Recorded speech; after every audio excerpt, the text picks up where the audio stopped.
Good evening, July 30th, 2022. As the late Judge Cowart would say, there's something you missed.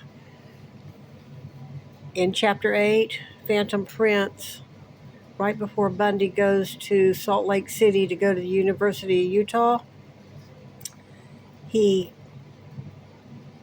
is still working in the Department of Emergency Services in Olympia, which is 60 miles from wherever, Seattle to Olympia, whatever. Two ways. Uh, she describes how he would stay with friends and sometimes drive back and blah, blah, blah.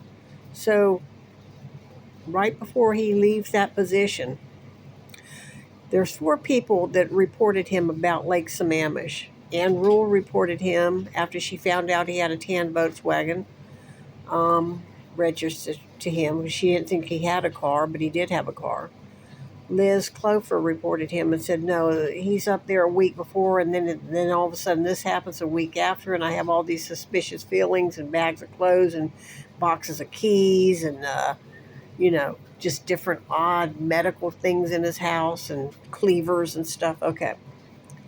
So Liz reported him, Ann Rule reported him. One of the college professors said, I have this weird guy in my class.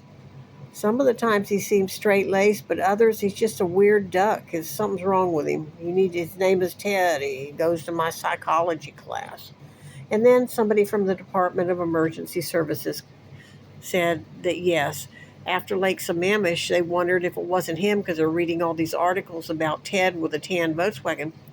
So, the week before he quits this job or resigns because he's going to go to the University of Utah, he borrows in Chapter 8 Liz's, at the time, light blue Volkswagen and drives it to Olympia. That's one thing. So I suppose he shows the people, I've got a blue Volkswagen. They're not going to know it's not his. He makes a point of letting the people in the office see that his Volkswagen is blue. Second, maybe he brings it to the window, say, I'm going to be moving with my blue Volkswagen. Somehow he lets them know. And by the way, Carol, what is her name? Oh, Carol Boone is there, so he lets her know, I've got a blue Volkswagen, not tan. So evermore after that, she says, oh, Carol Durant saw a blue Volkswagen. And then Susan Rancart, the girl that almost got picked up, they saw a blue one under the trestle. So obviously it's not Ted because it was blue. Only problem with that is they had different types of gas-operated lighting back then, and you have a spectrum, yes, the color spectrum, and you have red all the way to white or blue, the cool colors, the light colors. Depending on the type of overhead lighting, a light color could come out as a reddish vehicle, a warm colored vehicle, or a white or tan vehicle could come out as a blue vehicle, depending on the type of gas overhead lighting in parking lots and so forth. And that was the case in both of those. But she evermore thought, no, it couldn't be him. They said it was blue and his is tan, and this in her mind. And she was competing against Liz, and she wasn't, I'm sorry, she wasn't seeming to me all that attractive with that afro haircut and her kind of like overbite face with a long neck. She wasn't, if she wore hair straight into the shoulder and tried to, you try to camouflage the flaws, but she just didn't seem to have that kind of, and she had just gone through a divorce. And it was an amicable divorce, let's assume, because it was a second marriage, and so he would have paid her a sum. And since she's trying to win Bundy, she probably split her divorce settlement with Bundy and gave him money for college right then and there. But that's going on. But y'all miss the fact that he specifically, and when he drove Liz's Volkswagen up to Olympia to show it off that it was blue, because he had the willies. He said, somebody's reporting me and they think it's blue. He also told Liz to fill his vehicle up using his whatever kind of gas card he had. So I don't know how you do that, because if your name is Liz Clover and you go to make a credit purchase and it says Theodore Bundy, how do you do that? But apparently it was done, and she filled his vehicle up twice during that week when he was using her car. I can't remember. It was in Chapter 8 of Phantom Prince, so y'all missed that. Now, going on to travel, some people say, oh, when he went to get Karen Parks, it was 260 miles out or 400 out and 400 back. That ain't all his travels. In the 60s, he traveled when he broke up with Diane Edwards. He showed up there again in 1969. That's 808 miles from Seattle to San Francisco. He does it again in 73, 808 miles to San Francisco. He decides to take a cross country trip to visit relatives in Philadelphia, but he stops in Fayetteville, Arkansas, where I guess his uncle had gone to the University of Arkansas, and there's a diner there, and they still have some old timey. His cousin said, "Yeah, he came by and wanted to borrow money. I don't know if my uncle lent him any." It doesn't say what kind of vehicle he has, because in 1969, for all intents and purposes, he doesn't have a vehicle, but he apparently had a vehicle. So he goes to Fayetteville, Arkansas, which is 1,300 miles. Then he goes to Philadelphia, which is another like 2,000 miles or so, total about 3,000 miles or something. He goes to the Miami in 1968, 3,000 miles. Okay, so we're talking 2,000, 3,000. He tells the woman he's going to instruct people on skiing. So he goes from Seattle to, let's say, Aspen, Colorado, or Vere, Colorado, where he's going to be a ski instructor. And he did fly, but again, it's over 1,000 miles. It's about 900 miles from Seattle to the University of Utah, where he traveled. Let's see, there's more. There's more.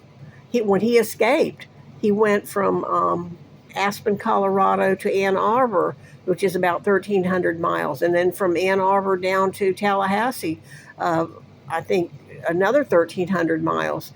So he led the Cascade Party. He went over when the highway was new. He took 1,500 people in the front of the line for some kind of Nixon campaign stunt. I guess they got the highways approved, so he was on the highway taking them over the Cascades. He went to Pocatello, Idaho. He went to Corvallis, Oregon. So, yeah, when you say travel, he apparently traveled long distances. And I don't mean just a few hundred miles. I mean thousands of miles. So he could have picked people up along those journeys. And I don't know what kind of, in the 60s, I don't know what kind of vehicle. So 2 times to San Francisco, Miami, Miami in his desk trial. Yeah. And he let people use a credit card. That's very significant because within about 30 days, that we had 5 little girls go missing in August and September of 1974. And I'm saying, I think he flew, and I think he did more than we know out along these highways. So, and the connection to Jacksonville is there. If anybody could just scratch the surface of Vicky Hogue, Debbie Hogue, Vitale, and Jeannie Hogue, they would find a lot of information if you could just somehow scratch the surface. Okay, and that would be the era from 67 to maybe 69 and beyond. Oh, and he told that lady, Miss Ferris, that he was going to be a ski instructor. So he's going to go, he had to fly. He said, "Would you take me to the airport?" Oh my God, how many trips did he make? We don't even have a clue. There's no clue to know. Thank you. Oh, and then again, here's another one you missed, just so you'll know. When he was in the Leon County Jail, or maybe even in Rayford, he said, Hugh Ainsworth says, "Your uncle was a classy man. You kind of like to emulate him." And he said, "Yeah, I liked him, but I was a kid. I couldn't just go and be, a wealthy person living in the red brick houses." So his uncle, he said, "Have you seen him ever?" He said, "Yeah, they stopped by the Leon County Jail in Tallahassee, Florida. Last place this man was known as in Arkansas, to visit an aunt.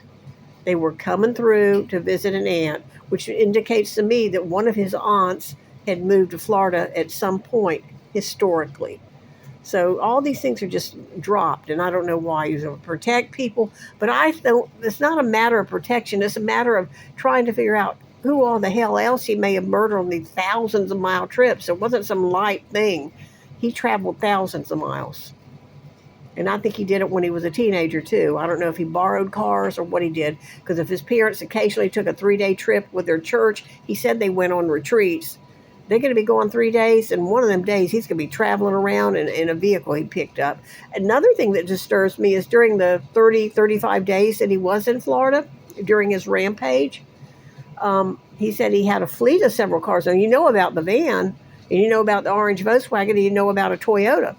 Celica that he had, Toyota Celica, and the little black VW that he turned down because I think he thought it wasn't going to work. And another vehicle he said he left at a church that he knew wasn't going to work. So there's a vehicle he left at the church, the girl's black VW that he thought was too cute and too maybe too identifiable, who knows, the orange Volkswagen, the Celica Toyota, and the van. That's 5 vehicles right there. And I'm saying he may have gone and cruised around Gainesville too, just so you'll know. He might have he might have had other vehicles during the 35-day period that we don't even know about. Okay, thank you.